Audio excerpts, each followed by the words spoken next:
अगर डिप्लोमा भी किए हुए हैं और बीएड भी किए हुए हैं तो वो अपने सर्टिफिकेट में डिप्लोमा अंकित करने का उनको हम मौका देंगे। रिज़ल्ट घोषित करने के पहले हमें उनका वो सर्टिफिकेट की ज़रूरत पड़ेगी। तो वैसी स्थिति में हम रिज़ल्ट जो निकालेंगे, अब जो निकालेंगे वो हम लोग 2 चरणों में एक तरह समझें कि आप निकालेंगे। उन डाउटफुल मामलों को हम मेरिट लिस्ट तो कॉमन बना करके रखेंगे ही रखेंगे, लेकिन हम उनका डिक्लेयर नहीं करेंगे जब तक कि उनका वो संशय दूर नहीं हो जाता। लेकिन अगर कोई संशय ही नहीं रहा, सब कुछ एकदम ब्लैक एंड वाइट क्लियर हो गया, तो हम तो उसके हिसाब से बिल्कुल रिजल्ट निकालेंगे। प्राथमिक के लिए भी जो मामले क्लियर कट हैं, जैसे डिप्लोमाधारी के मामले में कोई संशय नहीं है, बिल्कुल जारी करेंगे हम। सीटेट जो अपीयरिंग कैंडिडेट होंगे या जो बीएड के जो अपीयरिंग कैंडिडेट होंगे, जो अपनी पात्रता उनके अपीयरिंग जो एग्ज़ाम जिसमें वो किए हैं उसके परीक्षा फल पर आधारित होगा। जो हमें जो सूचित किया गया है वो 3,90,000 बीएड के अभ्यर्थी हैं और 3 लाख डिप्लोमाधारी अभ्यर्थी हैं लगभग। लेकिन जैसा मैंने बताया कि जो स्वाभाविक है कि जो लोग डिप्लोमा भी किए हुए थे और बीएड भी किए हुए थे, उन्होंने सिर्फ बीएड लिखा है, तो हम उनको ये मौका देंगे आफ्टर एग्ज़ाम। जैसे मैंने बताया कि डॉक्यूमेंट वेरिफिकेशन के समय में हम चेक करते हैं, तो हम उनको मौका देंगे कि वो अगर डिप्लोमा भी किए हुए हैं और बीएड भी किए हुए हैं तो वो अपने सर्टिफिकेट में डिप्लोमा अंकित करने का उनको हम मौका देंगे। और मेरा ये मानना है कि इस तरीके से देखा जाए तो एक बड़ी संख्या में, और अभी भी बराबर है, ऑलमोस्ट बराबर 3,80,000 3,90,000 में कोई अंतर तो है नहीं। और हम फिर भी अगर 3,80,000 भी अगर डिप्लोमाधारी हैं तो 5 गुना करीब हो जाता है। ये क्या जो डिप्लोमा और बीएड किए हुए लोग क्या मौका दिया जाएगा ऑप्शन सेलेक्ट करने का? नहीं, सर्टिफिकेट जिनके पास में दोनों का है, डिप्लोमा का भी है और बीएड का भी है, लेकिन उन्होंने सिर्फ बीएड ही लिखा है, तो उनको डिप्लोमा भी दर्ज करने का उनको हम मौका देंगे आफ्टर एग्ज़ाम। इसमें डिप्लोमाधारी दूसरे स्टेट के कितने हैं सर? वो ब्रेकअप नहीं है, वो अभी तत्काल वो ब्रेकअप उससे आपको उससे क्या कोई फर्क नहीं पड़ता। टोटल बाहर कितने बिहार के बाहर? देखिए, पहली बात कि वो आपका उसको जानने की कोई ज़रूरत नहीं है। आंकड़े हैं हमारे पास, और आंकड़े इतने ऐसे नहीं हैं कि बिहार के लोग कम हो जाते हैं, ऐसी बात नहीं है। बिहार के लोग कहीं ज़्यादा हैं उससे, काफ़ी ज़्यादा उससे हैं, लेकिन ये विश्लेषण करने का कोई औचित्य नहीं है।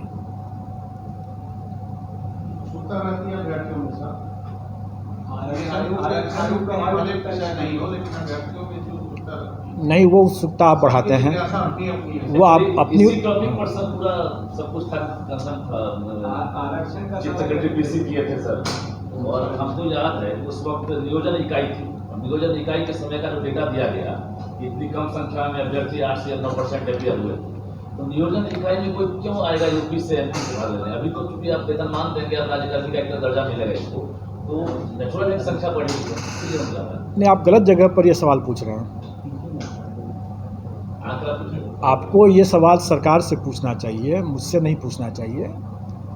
हम अपने आयोग की जो स्थिति है वो मैंने बता दिया। परीक्षा के संबंध में जो संशय था लोगों के मन में, मैंने वो स्पष्ट कर दिया कि कौन अपीयर करेंगे नहीं करेंगे ये उनका विवेक है, और उन्होंने जो लीगल रिकोर्स जो लिया होगा या लेना चाहते होंगे, 30 दिन का समय है उनके पास में पुनर्विचार याचिका अपना चाहे तो दायर कर सकते हैं। वो अभी कैलेंडर में जारी किए होंगे आप लोग, जैसे एग्जाम का आपने 24 से 26 पहले ही बता दिया, एग्जाम मतलब मोटा मोटी उसी आसपास दिया गया, फिर चेंज हुआ, तो एग्जाम के बाद रिजल्ट को लेकर पहले से कुछ प्लानिंग तो हुई कि हमको इस महीने रिजल्ट जारी करना, सुप्रीम कोर्ट तो बाद में आया। देखिए, अच्छा कि आपने ये प्रश्न पूछ दिया, एक पॉइंट छूट गया था मेरा। आप लोगों को ध्यान होगा कि जो अपीयरिंग कैंडिडेट्स के लिए ये बात नियमावली में भी था, और हम लोग ने भी ये पहले से भी डिक्लेयर किया हुआ है कि जो अपीयरिंग कैंडिडेट जो हैं उनकी परीक्षा 31 अगस्त तक हो जानी चाहिए। ये तो पहला शर्त है। और दूसरा शर्त ये था कि उनका परीक्षा फल जो है वो ऐसी निर्दिष्ट तिथि तक हो जानी चाहिए जो आयोग बाद में संसूचित करेगा। अभी तक हम लोगों ने वो निर्दिष्ट तिथि संसूचित नहीं किया है। अभी तक वो निर्दिष्ट तिथि संसूचित नहीं किया है क्योंकि अभी तक हमारे पास ये नहीं था कि हम परीक्षा फल कब तक घोषित कर पाएंगे, क्योंकि वो आंकड़े हमारे पास नहीं थे उस समय जिस समय हम लोग आवेदन आमंत्रित कर रहे थे। कितने कैंडिडेट्स अपीयर होते हैं, कितनी संख्या में हमारे पास आता है मामला, OMR की हमारे स्कैन करके रिजल्ट निकालने की क्या क्षमता हमारी हो पाएगी, ये सब चीज़ थोड़ा सा अभी क्लियर नहीं था। इसीलिए हम लोगों ने वो तिथि नहीं बतलाया कि रिज़ल्ट हम कब घोषित करेंगे, क्योंकि रिज़ल्ट घोषित करने के पहले हमें उनका वो सर्टिफिकेट की ज़रूरत पड़ेगी। क्योंकि वो सर्टिफिकेट अगर नहीं मालूम रहेगा कि वो पास करते हैं कि नहीं करते हैं, तो हम कैसे उनका रिज़ल्ट दे सकते हैं। तो अब लेकिन इसके बाद अभी जो वर्तमान में एक बड़ी समस्या जो आ गई है, बड़ा संशय जो उत्पन्न हो गया है, वो B.Ed अभ्यर्थियों की पात्रता को लेकर के हो गया। इसका मतलब ये हुआ है कि हम रिजल्ट निकालने के समय तक हो सकता है कि यह संशय दूर न हो। तो वैसी स्थिति में हमको इनका रिजल्ट को तो वैसे भी रोक के रखना पड़ जाएगा। अगर वो संशय अगर मान लेते हैं कि वो B.Ed अभ्यर्थी माननीय सर्वोच्च न्यायालय में पुनर्विचार याचिका दायर कर देते हैं और वहाँ से अगर कोई एडमिट हो जाता है वो, तो हमें उसके लिए प्रतीक्षा करना पड़ेगा। तो वैसी स्थिति में हम रिज़ल्ट जो निकालेंगे वो हम लोग 2 चरणों में एक तरह समझें कि आप निकालेंगे। पहले चरण में जो क्लियर कट मामले हैं उनके मामले को निकालेंगे, और दूसरे चरण में जिनका मामला डाउटफुल अभी है, उन डाउटफुल मामलों को हम मेरिट लिस्ट तो कॉमन बना करके रखेंगे ही रखेंगे, लेकिन हम उनका डिक्लेयर नहीं करेंगे जब तक कि उनका वो संशय दूर नहीं हो जाता, उनकी पात्रता के विषय में जब तक दूर नहीं हो जाता। उनके लिए हम पद सुरक्षित रख सकते हैं, लेकिन उनको हम डिक्लेयर नहीं करेंगे। कुल मिलाकर B.Ed अभ्यर्थियों का रिजल्ट आप बाद में जानेंगे, संशय दूर होने के बाद करेंगे। अगर संशय पहले से दूर हो गया तो हो गया। यही स्थिति सीटेड जो अपीयरिंग कैंडिडेट होंगे या जो B.Ed के जो अपीयरिंग कैंडिडेट होंगे, जो अपनी पात्रता उनके अपीयरिंग जो एग्ज़ाम जिसमें वो किए हैं उसके परीक्षा फल पर आधारित होगा, उनके लिए भी हम लोग इसको सुरक्षित तो रखेंगे लेकिन डिक्लेयर नहीं करेंगे। अब रही बात कि उनको अंतिम तिथि क्या मिलेगा, जिस तिथि तक उनका संशय दूर हो जाना चाहिए या उनका एग्ज़ाम का रिज़ल्ट आ जाना चाहिए। डॉक्यूमेंट वेरिफिकेशन की अगर सिर्फ एक ही मामले में जहां पर माननीय सर्वोच्च न्यायालय के द्वारा पुनर्विचार याचिका उसमें एडमिट कर लिया जाता है, वैसे मामले में हम प्रतीक्षारत रहेंगे। अन्यथा बाकी मामले में तो मैं नहीं समझता हूं कि संशय की स्थिति उस समय तक बरकरार रहेगा। डॉक्यूमेंट वेरिफिकेशन की तिथि में अगर वो संशय दूर हो चुका रहेगा तो निश्चित तौर पर हम परीक्षाफल निकालेंगे उसी के हिसाब से। ये वेरिफिकेशन कब से होगा सर?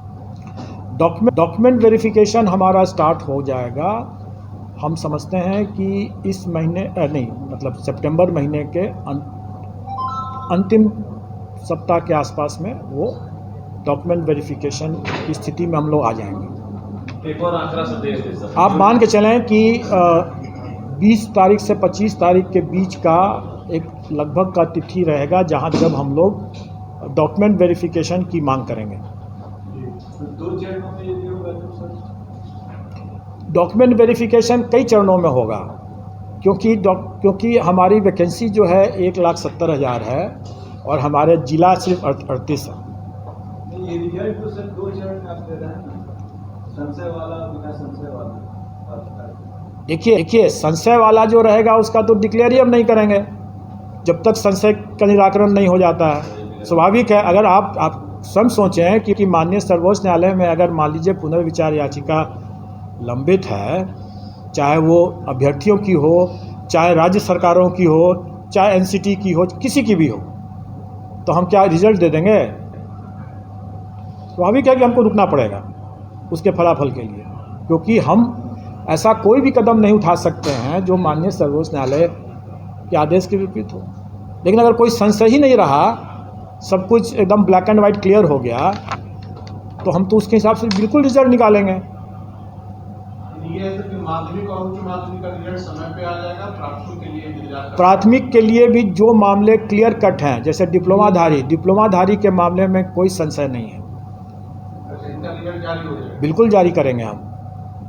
अगर वो कॉमन मेरिट लिस्ट में हम ऑफ कोर्स हम बीएड वालों का अगर संशय रहता है तो उनके लिए उतने पद को सुरक्षित रखते हुए बाकी पद हम निकाल देंगे।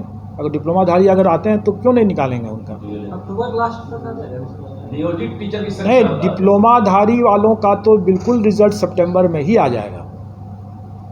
अच्छा, सितंबर में रिजल्ट? यस चलिए, बहुत बड़ी बात। यस और ये माध्यमिक और उच्च माध्यमिक का भी सितंबर में आ जाएगा? यस, मैंने क्या कहा, जिसका संशय नहीं है उनका रिजल्ट भी सही हम निकाल देंगे।